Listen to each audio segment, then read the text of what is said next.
Hello everyone, welcome back to my channel dream spark IAS. इस video में हम देखेंगे बस एक क्विक रिवीजन करके कि कैसे अभी तक हमने जो भी चीज़ें कवर की हुई हैं उसमें हमें कितनी चीज़ें याद हैं। हमने बात किया था अबाउट नेशनलाइजेशन ऑफ बैंक्स। बस मैं उसे थोड़ा सा और एक रिवीजन के फॉर्मेट में तुरंत कवर कर लूँगी। जैसे 1948 में मैंने बताया कि हमने सबसे पहले आरबीआई को with the passing of an act which was the transfer of public ownership act के अंदर हमने आरबीआई को एक सरकारी बैंक किया गया। मैं यहाँ पे डिस्कस कर रही हूँ द प्रोसेस ऑफ नेशनलाइजेशन। हमने पहले शुरुआत की विद नेशनलाइजेशन, फिर हमने एलपीजी के बाद रिफॉर्म्स लेना शुरुआत किया। 1955 में फिर हमने एसबीआई को नेशनलाइज किया। 1959 में हमने एसबीआई एसोसिएट्स बनाया जिसमें एसबीआई के 8 एसोसिएट्स बनाए गए थे। और फिर 1969 में हमने 14 बैंक को नेशनलाइज किया जिनका टोटल डिपॉजिट था above 50 crore. In the year 1980 उसके बाद हमने 6 बैंक्स को नेशनलाइज किया जिनका टोटल डिपॉजिट था अबव 200 करोड़। 1980s तक सिनेरियो ऐसी थी कि हमने ऑलमोस्ट सारे बैंक्स को नेशनलाइज कर दिया था। नेशनलाइजेशन का हमें हमारे देश को कुछ कुछ फ़ायदा भी हुआ, जैसे नंबर ऑफ ब्रांचेस जो थी बैंक्स की वो बढ़ी।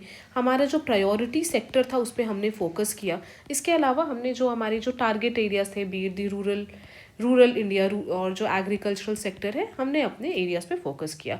नंबर ऑफ ब्रांचेस भी बढ़ रहे थे, फाइनेंशियल इंक्लूजन भी हो रहा था क्योंकि लोगों का गवर्नमेंट के प्रति जो ट्रस्ट है इसीलिए लोग अपने बैंक अकाउंट्स खोलेंगे, फाइनेंशियल इंक्लूजन बढ़ेगा। लेकिन सिनेरियो ये हुआ कि 1990s तक आते आते देश में फिस्कल डेफिसिट बढ़ चुका है, इन्फ्लेशन बहुत हाई है, ग्रोथ ऑलमोस्ट स्टैग्नेंट है। इस सिचुएशन में हमें पता है कि 1991 में एलपीजी रिफॉर्म्स अनाउंस किया गया था। एलपीजी रिफॉर्म्स के साथ इंडिया में बैंकिंग सेक्टर के लिए जैसे हमने एसबीआई को परमिट किया कि ठीक है भाई, तुम कैपिटल मार्केट जाओ और वहाँ से जा करके पैसे को रेज करो। पहले हमने इसे लगाया था 33% के सीलिंग पे, लेकिन फिर गवर्नमेंट रेडी हो गई कि नहीं नहीं ठीक है, आई एम रेडी, हम 53% तक अपना शेयर्स को रिड्यूस करने के लिए भी रेडी हैं। इसके अलावा एक और चीज़ जो हमें याद रखनी है कि एसबीआई की जो होल्डिंग बैंक थी वो आरबीआई थी, लेकिन अब आरबीआई ने अपने सारे शेयर्स किसको बेच दिए थे, वो थी गवर्नमेंट ऑफ इंडिया। यानी कि एसबीआई में अब जो मेजर स्टेक होल्डर है that is government of India and not the RBI.